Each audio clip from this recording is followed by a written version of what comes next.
Hey there, swollen cheeks. Okay, sabi niyo po, I'm always cautious to food intake but sometimes hindi ko mapigilan to cheat kasi I'm craving so much sa food na masasarap na usually kakainin naman natin pero dahil nga sa diet hindi mo na makakain. Anyways, yun lang po. Pagka kasi po pinagbawal, hindi ko po talaga siya kinakain. Kasi ako rin yung magsasuffer eh. Ako rin yung mahihirapan.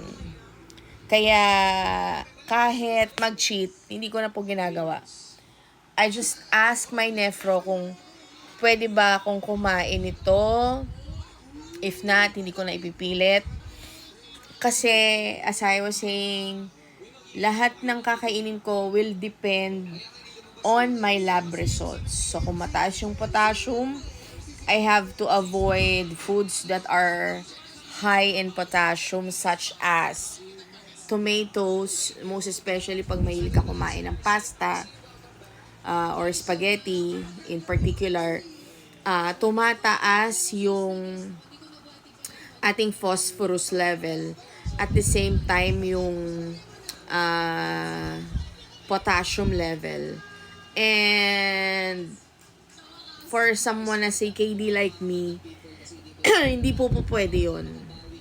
Kasi, just a story time, nung meron akong kasama sa center ngayon na siguro kasi nasarapan siya sa french fries, which is, naman, masarap naman talaga yung french fries, minsan nakakamiss yun,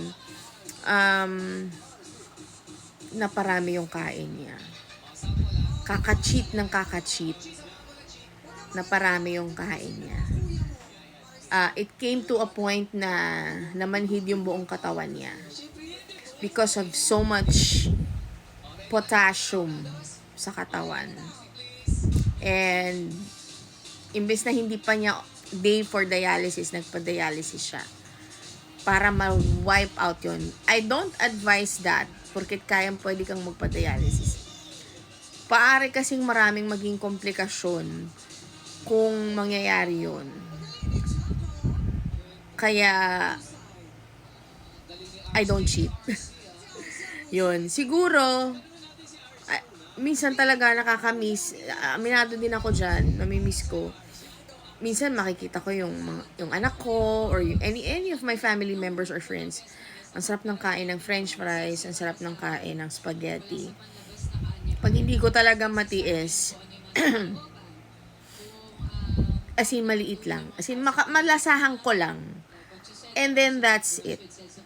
Pero yung sobra, or kaka-cheat ng kaka-cheat, nakakatakot po yung ganun. Kasi, pag CKD, yung kaka-cheat ng kaka-cheat, nag-accumulate yung potassium levels and the phosphorus levels. We're very, very much conscious about those things kasi delikado po sa amin yun. Sana nakapag-contribute ako sa iyo or sana in a way nasagot ko yung tanong mo. Yun lang po.